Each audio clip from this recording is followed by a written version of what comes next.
waiting for this to happen last night. It is an all-NCAA player. Start the coach Don Dula and having that luxury sa Delft na yung depth ng team mo.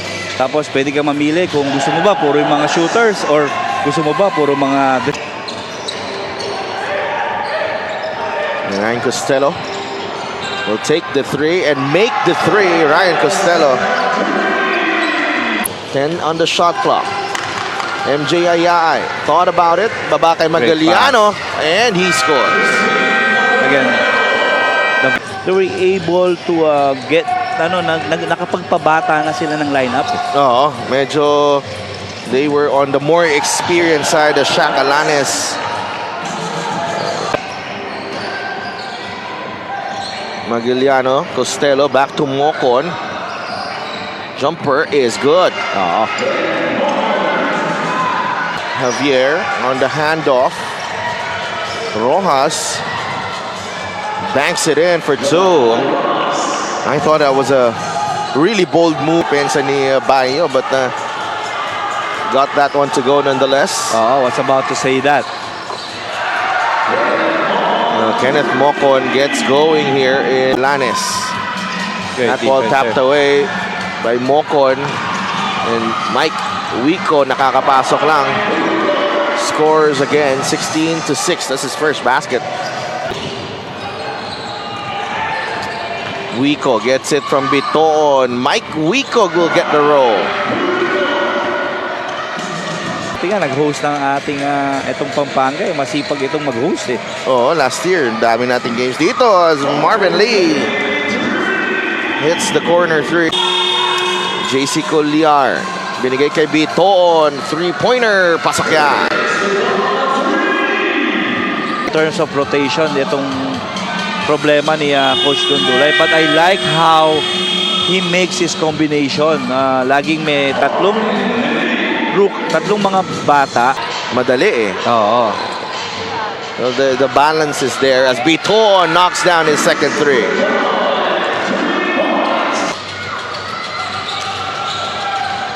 Great pass.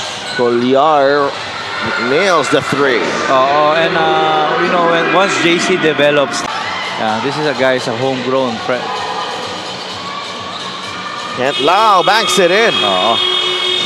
Lucky break there for Bicolan. I think he needs a man there in the middle, especially yung ine-employ niya na depensa. Javier now with Marvin Lee. 8 seconds of shot clock. Two-man game. Javier puts it in for two. Just like what people say, achieving great heights doesn't happen overnight. So Delphin Coach Louie. Thank you so much, Andrea, and syempre. Super lakas eh. Oo. Diba? Yung mga changes dun sa mga teams na natin nasa bottom of the standing last season. Yung pag-rebuild nila ng team nila agad to play for Terra Firma in the 3x3. JB Bayo. Through the steal. RJ. Nahirapan siya doon. Delis on the second serving. To drop. Magiliano quickly to Cusejo. Not the kick out. MJ for three. That's good. Again, yung manner ng pag-atake. Wico quickly to Colliar. JC. Pass. To Mike Wico. Dumaan sa gitna ng depensa. Getting his third foul. Yung mga players na tumutulong palagi dito kay Coach Raymond Valenzuela. In fouls was in full control doon sa depensang yun. Inside they go. Javier. Kick out. Lordy. Wala. RJ Delis tips it in. With I think, may grado. big grade, no? Pag ganyan na klaseng gogos. Gumaganyan ako minsan. Here and RJ Delis. And finally, Andre Doremdes. First baby who is here today is named Jalen Poole from his favorite players, Jalen Green and Jordan Poole. Back to you guys. Panoorin muna natin itong replay, no? Ganda ng action dito, pero Casajeros just left Mike Wico a free lane to the basket. Good move. Rojas could not get the roll. Lordy found the basketball and he puts it in. Ng team na umabot ng 20 points so far in this game. Arenas knocks down the three. Yan na. Basket. Arena, the off-balance shot is good. Ayun, fast break boys ba? Ang Shirts. blue. Ayaw ibigay eh. Oh, Cosejo joins. Oh, Durantes Itong, with the block. transition defense ng Rice Vanguards.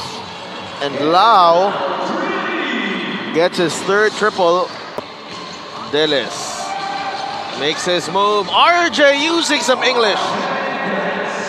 Ginamitan ng konting pektos. Naagaw pa ni Cyrus Larena.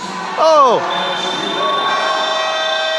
Coach Don Dulay will not be happy. Rice Vanguards kasi tinitake advantage nga ni Coach Don Dulay opportunity na mag-mix and match ng mga combinations niya. Tama ka dun. Steal by Cyrus. All alone, RJ for two. Here's Magiliano. Dondon Arenas. What a move. Wow. May kumaagat pa rin pala sa gano'n, no? And Marvin Lee. Finally. 69-43. Here's Shaq Alanes. Layup is good. And a chance to cut. Ng kanilang run na si Larena is resting right now. And this guy will not. Takas ng team niya. Lee lost it. And Magbuhos is ahead of the pack. And Vince Magbuhos lays it in for two. May insert back pa itong si Larena and Rojas. Rojas is there already. So si Larena pwede pa siguro. Magbuhos all the way to the cup. Ko sakyan yung report mo, but nonetheless, it's good. It's good to know the friendships that have developed and have. Here's Rojas trying to find space underneath. RJ Delis for three. Yes, sir. Yeah, back-to-back three-pointers for The foul on Bayo, pero was let go. JB inside. Oh, no look. What? Mocon with a runner. That won't go. JB Bayo. Hook shot is good. JB was pretty alarming. They just couldn't get a shot off. Oo.